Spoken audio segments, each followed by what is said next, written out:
உணவும் குணமும். நாம என்னதான் ஆரோக்கியமான உணவு சாப்பிட்டாலும் அதை எதுல வச்சுக்கிட்டு சாப்பிடுறோம் அப்படிங்கிறது ரொம்ப முக்கியம்ங்க. இப்ப நம்ம பாத்தீங்கன்னா நிறைய பிளாஸ்டிக் பிளேட்ஸ் இல்லனா பிளாஸ்டிக்ல செய்யப்பட்ட இலைகளை ரொம்ப ஃபேஷன் அப்படின்னு நினைச்சுக்கிட்டு சாப்பிடுறோம்.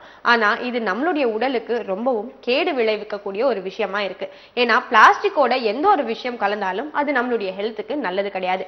அதுக்கு பதிலா நம்ம வாழை இலையில சாப்பிட்டோம்னா நம்மளுடைய உடல் ஆரோக்கியத்துக்கு உதவுறதோட மட்டும் இல்லாம உணவும் இன்னும் சுவையா இருக்குமா.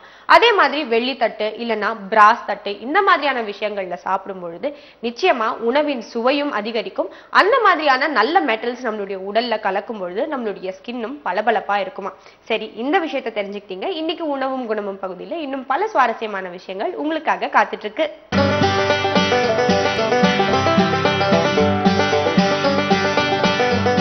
அனைவருக்கும் வணக்கம். இன்றைய உணவும் குணமும் நிகழ்ச்சியில் நாம் பார்க்க இருப்பது ஒரு ரொம்பவே முக்கியமான ஒரு மரம், மூலிகை. சொல்லப்போனால் இதுக்கு ஒவ்வொரு மனிதருக்கும் ஒரு பர்சனாலிட்டின்னு சொல்லுவாங்கள்ல, மல்டிபிள் பர்சனாலிட்டி, நிறைய டேலண்ட்ஸ் இருக்குன்னு சொல்லுவாங்க. அதுபோல் ஒவ்வொரு உறுப்புகளும், பார்ட்ஸும் இந்த மரத்திற்கு எண்ணிலடங்கா மருத்துவ பயன் கொண்டதாக இருக்குது. அந்த மரத்தை பார்த்தாவே ஒரு மகிழ்ச்சியை தரும். அந்த மரம் வேப்ப மரம். நம்மளுடைய வீடுகளிலும் சரி, நம்மளுடைய விவசாய இடத்துலையும் சரி, நம்ம வேப்ப மரத்தை பார்க்காத இடமே கிடையாது. அத்தகைய வேப்ப மரம் பொதுவாக பார்த்தீங்கன்னா அம்மை நோய் கொண்ட காலங்களில் நம்ம வீட்டுக்கு வெளியில் ஒரு சில இலைகள், அதாவது அதோட துளிர் இலைகள் மட்டும் வீட்டு முன்னாடி நம்ம வைப்போம். காரணம் என்னன்னா, அம்மை நோய் இருக்கு, அதே நேரத்தில் மேற்கொண்டு யாரும் வரக்கூடாது, அதே நேரத்தில் அந்த நோய்க்கு உண்டான சில மருத்துவ பயன் அந்த இலைகளில் இருக்கின்றது. நம்மளுடைய முன்னோர்களும் சரி, சித்தர்கள் கொண்ட நம்பிக்கையும் அதிகமாகும். இத்தகைய முக்கியமான மரம், அதாவது இந்த வேப்ப மரம், இதுல ஒவ்வொரு உறுப்பும் எந்தெந்த மருத்துவ பயன் இருக்குன்றது இன்றைய பகுதியில் பார்க்கலாம். ஃபர்ஸ்ட் பார்த்தீங்கன்னா இந்த வேப்ப மரம், அதாவது இதற்கு பார்த்தீங்கன்னா அசாடிகா இண்டிகா என்று சொல்லப்படுகின்ற தாவரவியல் நேம், அதாவது தாவரவியல் பெயர். இது பொதுவாக எல்லாருக்கும் தெரிஞ்சது அதிக கைப்பு சுவை உடையது. இது இந்த மரம் இந்த இலைகள், பூ, காய், பழம், விதை, அதோட மர பட்டை, வேர்பட்டை, இவற்றையெல்லாம் பார்த்தீங்கன்னா ஒவ்வொன்றும் ஒவ்வொரு மருத்துவ பயன் கொண்டதா இருக்கு. ஃபர்ஸ்ட் பார்த்தீங்கன்னா இந்த வேம்பு ஒரு 3 வகையா பிரிக்கிறாங்க. மலை வேம்பு, சர்க்கரை வேம்பு, சாதாரண நம்ம பார்க்கின்ற வேம்பு. இந்த வேம்பில் அதிகமா நிம்பின், நிம்பிடின் அப்படின்னு சொல்லப்படுகிற அல்கலாய்ட்ஸ் நிறைய இருக்கு. இதுதான் இந்த கசப்பு சுவை கொடுக்கிறது. முதல்ல முன்கூட்டியே ஒரு வார்த்தை சொன்னேன், இது மகிழ்ச்சியை தரும் மரம். இந்த மரத்தில் இருந்து, அதாவது அந்த மரத்துக்கு அடியில் நம்ம உட்கார்ந்தாவே போதும், ஒரு நறுமணம், அதே நேரத்தில் எந்த ஒரு வியாதியுமே இல்லாம நல்ல காற்றோட்டம் உள்ள இடத்துல இருந்தோம்னா அதிலிருந்து பெறப்படுகின்ற மூலிகை காற்று நம்மளுடைய புத்தி, அறிவு, அதாவது பொதுவாக மனசு ஐம்புலன்கள் சொல்லுவாங்க, இது ஃபுல்லாவே உங்களுக்கு ரிலாக்ஸா காணப்படும் ஃபர்ஸ்ட். அதனால சொல்லுவாங்க, வீட்டுக்கு ஒரு வேப்ப மரம், ஒரு தென்னை மரம், ஒரு முருங்கை மரம் வச்சாவே எந்த ஒரு நோயும் நமக்கு வராது அப்படின்னு சொல்லுவாங்க. இந்த வேப்ப மரம் ஃபர்ஸ்ட் பார்த்தீங்கன்னா இந்த இலையில அதிக கைப்பு சுவையுடையது. அதே நேரத்தில் பார்த்தீங்கன்னா இது ஒரு பூச்சிக்கொல்லி, புழுக்கொல்லியாகவும் பயன்படுகின்றது. இந்த இலை பித்தப்பை, அதாவது கால் பிளாடர் என்று சொல்லப்படுகின்ற பித்தப்பையில அதிகமா பித்த நீர் சுரந்து காணப்பட்டால், உதாரணத்துக்கு அதிகமா ட்ரிங்க்ஸ் பண்றவங்களுக்கும் சரி, அதிகமா நான்வெஜ் சாப்பிட்றவங்களும் சரி, இல்ல தினசரி உணவு நேரம் தவற, அதாவது இர்ரெகுலர் டயட்னு சொல்லுவாங்க, அப்படி உள்ளவங்களுக்கும் சரி எடுத்துக்கொண்டால் அவர்களுக்கு பார்த்தீங்கன்னா பித்த நீர் அதிகமா ஊறி, அதாவது அது ஒரு ஸ்டோன் போல ஃபார்மேட்டா இருக்கும். உதாரணத்துக்கு எல்லாரும் சொல்லுவாங்க கேல் ஸ்டோன்ஸ் சொல்லுவாங்க. இந்த கேல் ஸ்டோன்ஸ்க்கு மேக்சிமம் பார்த்தீங்கன்னா லெப்ரோஸ்கோபி தான் பண்றாங்க ஆங்கில மருத்துவ முறையில். அந்த கேல் ஸ்டோன்ஸ் பார்த்தீங்கன்னா ஒரு சிம்டம்ஸ் காட்டாது.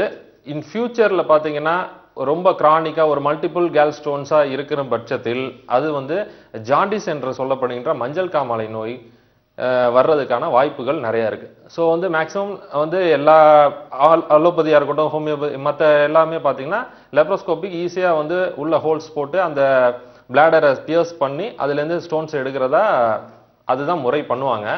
ஆனால் இயற்கை, அதாவது சித்த மருத்துவத்தில் இயற்கை மூலிகை, அதாவது குறிப்பா அந்த வேம்பு இலை கொண்டது பார்த்தீங்கன்னா அந்த பித்தப்பையில் உள்ள நீர் குறைவதற்கும் அந்த பித்தப்பையில் உள்ள பித்தப்பை கற்கள் குறைவதற்கும் இந்த வேப்பம் இலை வந்து மருந்துகளிலும் சேர்கின்றது. இந்த வேப்பம் இலையை தினசரி அதோட துளிரை மட்டும் எடுத்துட்டு நல்லா வந்து ஒரு காலை மதியம் இரவு மட்டும் நல்ல வெந்நீரில் கொதிக்க வைத்து இல்ல வெந்நீரில் நல்ல ஒரு கஷாயம் விட்டு குடிச்சிங்கனாவே ஆட்டோமேட்டிக்காக அந்த பித்தப்பையில் உள்ள பித்த நீர், அதாவது பைல் பிக்மெண்ட்ஸ்னு சொல்லுவாங்க, அந்த பைல் பிக்மெண்ட்ஸோட அளவு வந்து கண்ட்ரோலா இருக்கும். அதே நேரத்தில் மேற்கொண்டு பித்தப்பை கற்கள் வந்து எதுவும் ஃபார்மேட் ஆகாது.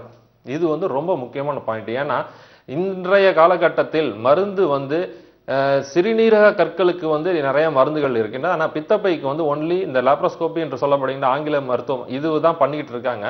ஃபர்தரா அது கண்ட்ரோல் பண்றதுக்கும் உங்களுடைய நடவடிக்கை, அதாவது எப்படி சொல்றதுன்னா ஃபுட் ஹேபிட்னு சொல்லுவாங்க, அதுல வந்து நார்மலா கண்ட்ரோலா இருந்து மேற்கொண்டு இந்த வேப்பம் இலையை வந்து அதிகமா பயன்படுத்தினால் அந்த பித்தப்பை உள்ள நீர் வந்து கண்டிப்பா குறையும். அந்த நெக்ஸ்ட் பாத்தீங்கன்னா இந்த இலை, இந்த துளிரோட இலை வந்து, அதாவது வேப்பம் துளிர் இலையை எடுத்துட்டு கொஞ்சம் எடுத்துட்டு ஓமம் உப்பு இவற்றை ஒரு அளவு சேர்த்து தினசரி காலை இரவு 2 வேளை மற்றும் பருகினால், அதாவது மாலைக்கண் என்று சொல்லப்படுகின்ற ஒரு வித கண் வியாதிக்கும் அதே நேரம் கண்ணில் ஏற்படுகின்ற படல மறைப்புன்னு சொல்லுவாங்க, அதாவது பார்வை வந்து ஒரு புகைச்சல் போல மூடி மறைக்கும்.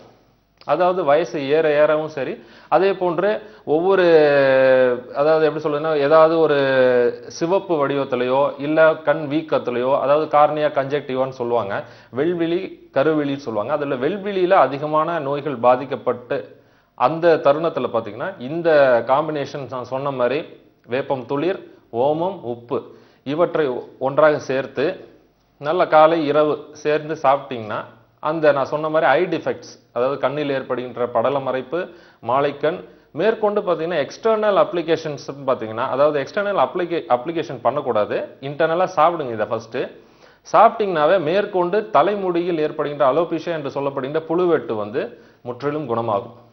காரணம் என்னன்னா அதிகமா முன்கூட்டியே நான் சொன்னேன் ஆன்டிசெப்டிக், அதாவது நல்ல பூச்சிக்கொல்லி புலிக்கொல்லி, இது வந்து அன்ஹைஜீனிக்னால வரக்கூடியது. மேற்கொண்டு உப்பு தண்ணி, அதே நேரத்தில் காஸ்மெட்டிக்ஸ், இந்த மற்ற பெர்ஃப்யூம்ஸ், ஹைலி யூஸ் பண்ண பெர்ஃப்யூம்ஸு இல்லை வந்து சுத்தம் இல்லாத ஒரு உணவுகள் சாப்பிட்றதுனால இந்த அலோபிஷியா என்று சொல்லப்படுகிற புழுவெட்டு, அதாவது தலைமுடி கொட்டிரும், அதாவது கொஞ்சம் கொஞ்சம் சொட்ட சொட்டையாக இருக்கும், அரிப்பு இருக்கும், செதில் செதிலாக உதிரும்.